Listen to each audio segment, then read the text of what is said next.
राधे राधे, जय श्री कृष्णा। कैसे हैं आप? आशा करती हूँ आप लोग बिल्कुल ठीक होंगे और मैं भी ठीक हूँ। तो कार्तिक मास की हार्दिक शुभकामनाएं और धनतेरस की भी कल की आपको आज ही शुभकामनाएं। मिलते हैं। चलिए, तो हम आपके साथ कार्तिक मास महात्म्य कथा अध्याय 12 के बारे में आज बताएंगे।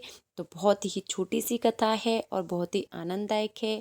आप लोग मेरे पूरे अध्याय को फर्स्ट से पढ़ेंगे तो आपको सारे अध्याय आराम से समझ आते जाएंगे। ये अध्याय 12 में कल हमने 11 में जो बताया था अध्याय 11 था, आज 12 में जो रह गई थी उसे सुनाएंगे।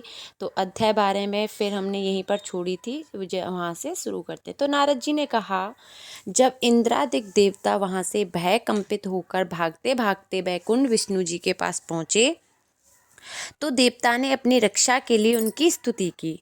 देवताओं को उस दीन वाणी को सुनकर करुणा सागर भगवान विष्णु ने उनसे कहा कि हे देवताओं, तुम भय को त्याग दो, मैं युद्ध में शीघ्र जलंधर को देखूंगा। तो ऐसा कह करके विष्णु जी वहाँ से चल दिए। तो ऐसा कहते ही भगवान गरुड़ पर जा बैठे और समुद्र तनया लक्ष्मी जी ने कहा कि हे नाथ, यदि मैं सर्वदा आपकी प्रिया और भक्ता हूँ तो मेरा भाई आप द्वारा युद्ध में नहीं मारा जाना चाहिए।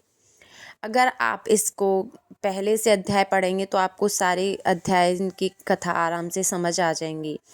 तो इसी तरह इस पर विष्णु जी ने कहा, अच्छा यह तुम्हारी ऐसी प्रीति है तो मैं उसे अपने हाथों से नहीं मारूंगा, परंतु युद्ध में अवश्य जाऊंगा, क्योंकि देवता ने मेरी बड़ी स्तुति की है तो मुझे उनके लिए युद्ध में उतरना ही होगा। तो ऐसा कहकर भगवान विष्णु युद्ध के उस स्थान में जा पहुँचे जहाँ जलंधर विद्यमान था। जलंधर और विष्णु का घोर युद्ध हुआ। विष्णु ने तेज से कंपित देवता शहनाद करने लगे कि फिर तो अरुण ने अनुज गरुड़ के पंखों की प्रबल वायु से पीड़ित हो दैत्य इस प्रकार घूमने लगे जैसे आंधी से बादल में आकाश में घूमते हैं बादल। तो तब अपने वीर दैत्यों को पीड़ित होते देखकर जलंधर ने क्रोध को विष्णु जी को उदित वचन कहकर उन पर कठोर आक्रमण कर दिया। तो आशा करती हूँ आपको ये पसंद आई होगी। तो आपको मिलते हैं हम 13 अध्याय के साथ। तो ये छोटी सी कथा ही, इसके आगे आपको अध्याय 13 में पता चलेगा।